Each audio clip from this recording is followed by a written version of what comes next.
পুজো দেখতে।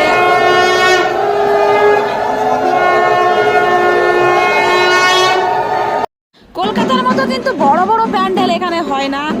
তবে আমি যখন ফার্স্ট ব্যাঙ্গালোরে গেছিলাম আজ থেকে 9 বছর আগে, তখন কিন্তু এখানে দুর্গাপুজো ঠিকঠাক করে হতোই না।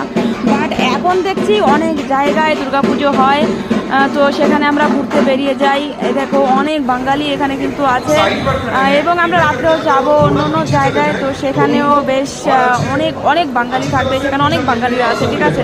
তো এখন মোটামুটি দুর্গাপূজা এখানে হয়, তো অনেক ভালো লাগে। আগে তো একদমই হতো না বললেই চলে, অনেক দূর দূর জাস্ট একটা দুটো এইভাবে মন্দির হতো ব্যাস। আর এখানে কিন্তু দেখো প্রচুর প্রচুর লোক হয়েছে। আমরা চলে আসলাম, আর এখন দুপুর 2টো বাজে, দুপুরের দিকেই আসলাম বন্ধুরা। আর রাত্রে কিন্তু যাব এখান থেকে অনেক দূরে, আর আমাদের এরিয়াতে একটা পুজোই মাত্র হচ্ছে, আর এই যে হচ্ছে আমাদের ওখান থেকে প্রায় 4 কিলোমিটার দূর। তো এখানে এসেছি পুজো দেখতে, অনেক অনেক ভালো লাগছে। জোজো দেখো এই যে ও খুব খুশি হয়েছে।